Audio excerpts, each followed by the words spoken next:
All right, so we're going to talk about complex numbers, and we're going to begin by talking about the imaginary unit. All right, now when you were a kid, all right, and you were like in first or second grade, and they were teaching you to count. They would say, "Oh, look, here's one cookie. Here's two cookies. Here's three cookies," and you introduced this concept of starting to count numbers. So, what did you call those numbers? That set of numbers. What did you call them? Yeah, what do you think? No, not really. Yeah. Nope, not integers. Before that, yeah. Yeah, they were just the counting numbers, right? The counting numbers. So that's like, one cookie, two cookies, three cookies, four cookies, right? And then, life is good. I get this math stuff, no big deal, right? We're all good to go. Then they introduced the concepts. Okay, the next day, they said, all right, well, I'm going to come by. You have 3 cookies on your desk. I'm going to come by. I'm going to take all 3 away. Now you have 0 cookies. So they introduced the idea of 0. So when you introduce the idea of 0 and on top of all those counting numbers, what do you call that set of numbers, Lauren? The whole numbers, because there's a whole there, right? Right? Super cheesy. The whole numbers, okay? Then they said, all right, now we're going to introduce the idea of -2 cookies. -3, -4, -5, plus the whole numbers, plus the countdown. What do they call those? Integers. Very good. All right? Integers, right? Integer numbers. Okay, then they introduced, okay, we're going to give you half a cookie, or 2/3 of a cookie, or 4/5 of a cookie. What do you call those? Fractions, yeah, but they're a set of numbers. What are they? Nope. Yeah. Nope, not real. Yep. Yeah, those are rational numbers. Very good. So those are rational numbers. Okay, then they come to you and said, the square root of 2 cookies. Well, not really, but I'm just going with this whole cookie theme. What do you call those? Yeah. Irrationals. Very good. Irrational numbers. Okay, so if you take all of these together and you put them in a cloud, right, these are called the what? That's the real number system, right? The real number system. The real number system. Okay, so and that's the symbol for the reals, right? That funny looking R. Well, it turns out there's this whole other cloud over here of numbers called the imaginary numbers. And the whole idea is based off of this square root of -1, which we're going to call the imaginary unit right there. The imaginary unit. And this we start to begin to talk about these different class sets of numbers, right? We are very good at dealing with all of these over here in this category. No problem, right? This category, a little strange, right? And we want to talk about the relation between the 2 categories here of numbers, all right? And that's what we do today. Does that make sense for you so far? Everybody good? Okay. I want to talk about, based off this idea of the imaginary number, we're going to call this I. The imaginary unit, we're going to call it I. And I is going to be equal to the square root of -1. I would not be the person who came up with that idea back in the dark ages, right? Hey, I got an idea. Let's take this square root of -1. Let's just call it an imaginary number. What do you guys think? Who's going to buy that, right? Crazy. Okay, so I, the square root of -1. So let's talk about powers of I here. If I take I and I square it, remember this is to a power of 1. What do you think I squared is going to be if you know that I is defined as a square of -1? What do you got? Yeah, now how did you get that? Could I ask you that? Yeah, right. So this is isn't this just the square root of -1 times the square? And isn't that just the square root of -1 all squared? And don't we know square roots and squares cancel out, leaving us with how much? -1. So I squared is just -1. All right. Let's talk about I to the third. Well, isn't I to the third just as I squared multiplied by I first? Do you guys agree with that or not agree? All right. So that's just basic properties of exponents, right? Well, how much is I squared? Do I know what this value is? Isn't it just -1, right? Okay. So this is just -1 multiplied by I to the first. So that's -1 times the square of -1, which is just negative square 1, or we just call that -I. right? So I to the third just gives us negative I. All right, and let's talk about I to the fourth. Okay, I to the fourth. Isn't I to the fourth just the same thing as I squared times I squared? Because when I multiply their bases, they're the same. I add their exponents. Well, how much is I squared? Negative 1. So isn't this just negative 1 times a negative 1? How much is that? It's 1. Wait a minute. What type of number is that? That's a real number and a counting number, right? So it's part of the real number system. So isn't it crazy that when I take the imaginary unit, raise it to the fourth power, I get back a real number? Crazy. That's one of those relationships between the two. Also, for I squared, right, I get back a real number. Okay. Well, there's this pattern here, and I want to show this to you. Okay? So we got here, the square of negative 1 is defined to be I. That's what it says out here, the imaginary unit. So first, we came up with that was, well, yikes, what happened there? There, yeah. All right, that's just I, right? I, the first is just I or the square root of negative 1. I squared, what was that when we came up with it? Negative 1. So we got a negative 1 there? Yes, I do. I to the third, what was that? Negative I. Do I get that? Yep, there's my negative I. I to the fourth, what was that? It should be just the value of 1, right? Boom, there it is. Okay. What's I to the fifth going to be? So it should be what? Must be I. Yeah, there it is. I. Well, what's 6 to the b? Let's see. Negative. Huh, that's interesting. How about I to the seventh? What's that going to be? Negative I. That's interesting. Huh, I to the eighth. What's that going to be? Okay. Huh, there seems to be a pattern going on here. So, what I want you to do is I want you to guess. What do you think I to the 23rd is going to be? What do you think I to the 56th? And what 170? Think about this for about 2 seconds and talk about it with your neighbor for about 5 seconds. All right, let's see here. Throw you guys here. I to the 23rd, what do you think it's going to be? This one's going to be negative I. Okay. What do you think I is going to be? Positive 1. And what do you think I is going to be? Negative 1? Yeah. Negative 1. Okay, let's see here.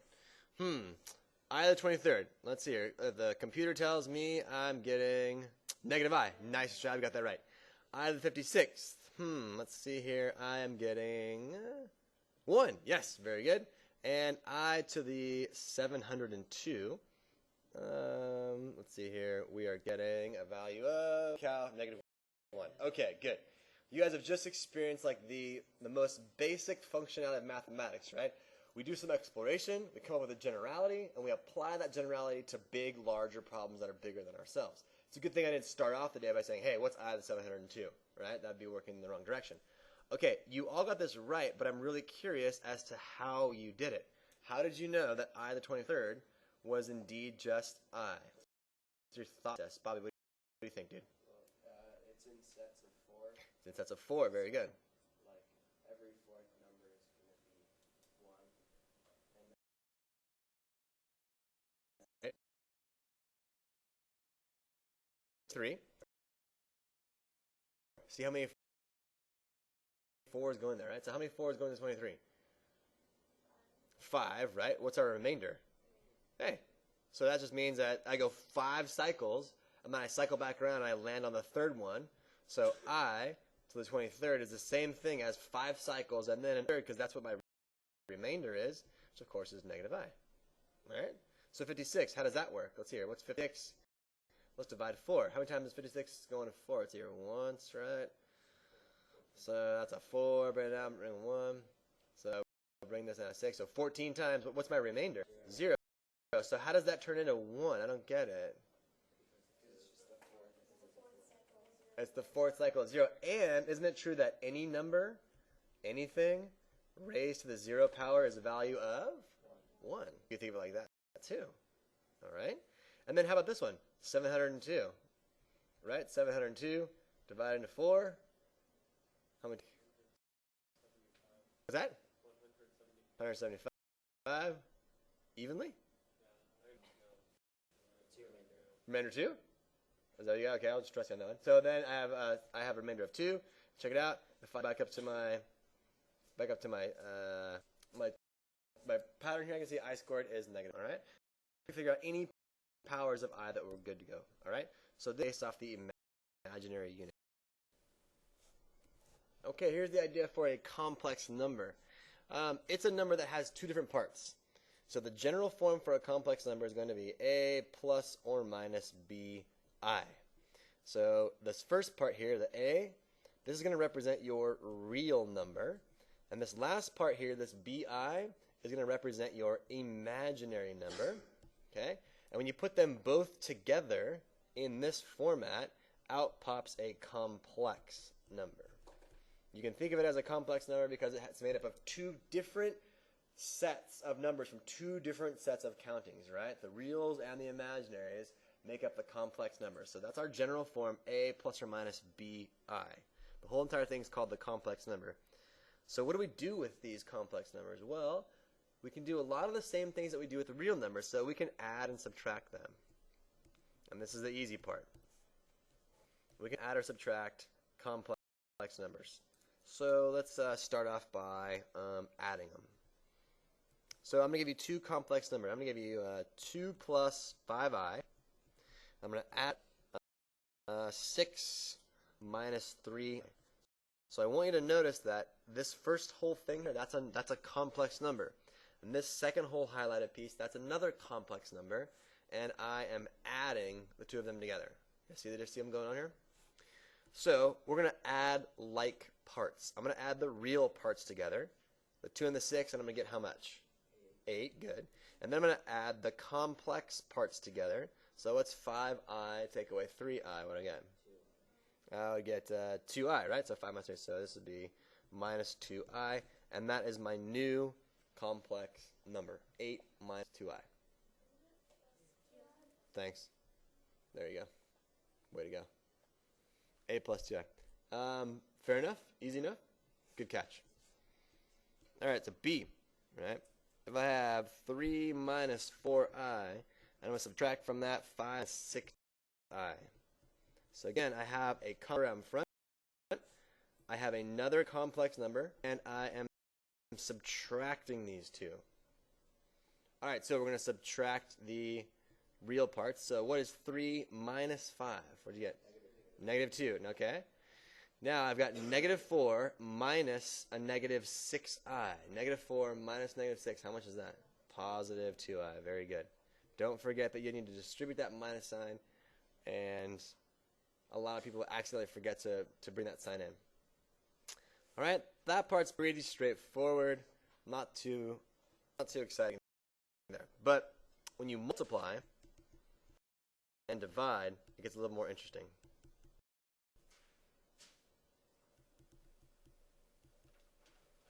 So let's multiply and divide complex numbers.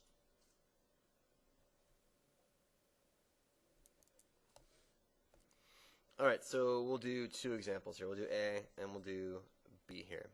Okay? Actually, excuse me. We'll do one example two different ways. So we'll do this one. We'll do 3 plus 2i and multiply that by 5 minus 3i. So two complex numbers, 3 plus 2i, 5 minus 3i. And I'm multiplying these two together. Okay? We can do the FOIL method or box method. Doesn't matter which one you want to use. Either with me, you can choose. So for FOIL, you'll notice that these two complex numbers kind of look like two binomials. So if I have 3 plus 2i, and I have 5 minus 3i, box method. No. So FOIL, we do first. So 3 times 5, what do you get? You get 15, right? Okay. Oh, outer, what do you get? 3 and negative 3i. Negative 9i, very good. Inner, 2i and 5. 10i, good. And then last, 2i and a negative 3i. Negative 6. Negative 6i squared. All right? Ah, good. You guys are seeing this. Good. I love it. All right. So, see any like terms anywhere? Yeah, the two middle terms, right? These are like terms. So I'm going to have 15. Negative 9 plus 10, how much is that? Positive I, right? Okay, good. Now, it's negative 6. Now, I squared is just negative 1, right? So negative 6 times negative 1 is how much? So I get 15 plus I plus 6. So I end up with 21 plus I. And notice that my answer is in standard form, in the form of A plus B. That's what we're looking for every single time. What do you guys think about that? Pretty good? No big deal? Okay, for the box method, it's going to be exactly the same thing, but I'm going to write my two complex numbers along the edges. So I'm going to have 3 plus 2i, and I'm going to have 5 minus... Okay, so... Alright, so 5 and 3, 15, right? 5 and 2i is a 10i. 3 and negative 3 is a negative 9i. We've seen this. And then 2i and negative, so negative 6i squared. Now, I like the box method. If you write it in standard form, then you're guaranteed that the diagonals are always like terms. Just like over here, the middles are always like terms, the diagonals are like terms. So it's the exact same line of algebra as we had before. We have 15 plus I minus 6i squared, which of course gives us the 21 plus I when you do the same algebra as before. So however you want to multiply, so you make sure you don't miss any terms, fine with me. Whatever you're more comfortable with, just pick one of the ways, right? When they get a little bit more advanced, the box helps you keep everything a little bit more organized. All right.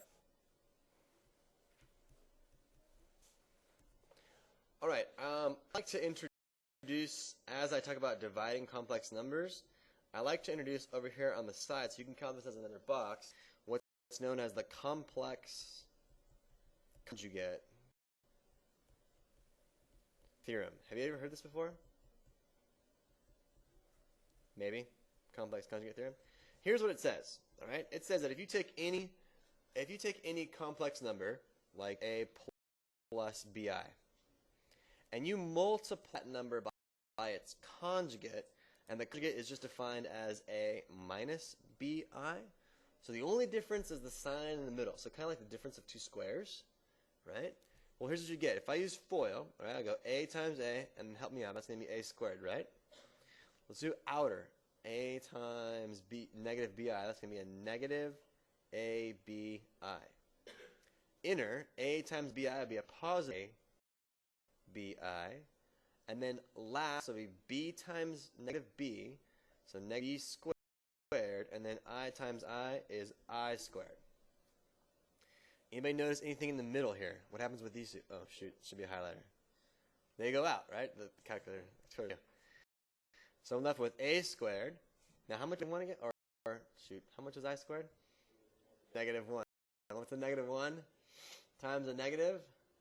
Positive. So I'm going to get a positive b squared. So check it out. What type of a number is that? That's a real number because I only have a and I only have b. The imaginary parts went away. So if I take any complex number, multiply it by its conjugate, I'm guaranteed to get a real number out. And this right here, this is called an algebraic proof. So we can now use this fact. All right? So how does that help us when you're writing complex numbers? All right? Well, let's just start off with a fraction or a 10 over 3 minus 2i. This is not written in standard form.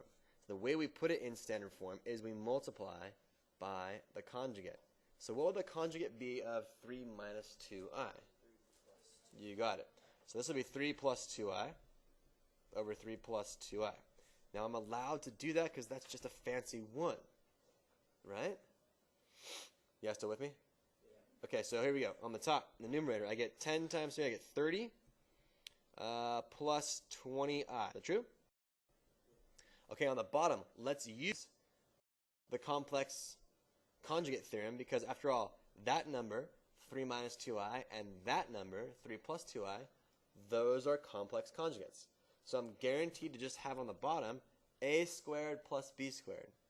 So a is 3, so I'm going to have 9, because that's squared, plus 2 squared is 4, and 9 plus 4. How sick is that? Notice my i's go away on the bottom. So I'm left with 30 plus 20i, all divided by 13. Now, is that in standard form? It's close. What do you guys think? I have to break up the fraction to go 30 over 13 plus 20 over 13i. And that number is in standard form, which is a plus bi. So the a. All right, last and final idea here. We're going to take what we know about complex numbers and apply it to quadratic. So for example, let's say I have 3x squared minus 2x plus 5 equals 0. And I'm being asked to solve this through the quadratic formula, right? I don't want to factor it. I don't want to use this, complete the square because there's a 3 in front. So I'm going to go straight to quadratic formula. So step 1 is to do what? A, B, and C. So what does A equal? What's B equal? What's C equal? Sweet. Step 1 done. Easy. Step 2, what do? B squared minus 4AC. Very good. So I'm going to have negative 2 squared minus 4 times 3 times 5. So that looks like 4 minus 4 is 60. Wow, how much is 4 minus 60? Negative 50. Negative 56. Okay. That number is negative. So before, we would say that there's no real solution, right? But now we say there are two complex solutions. All right? Now we have enough information to deal with the idea of negative square roots. So third, I say, all right, x has to be negative b, so it looks like positive 2 plus or minus the square root of negative 56 all over 2, so that looks like 6.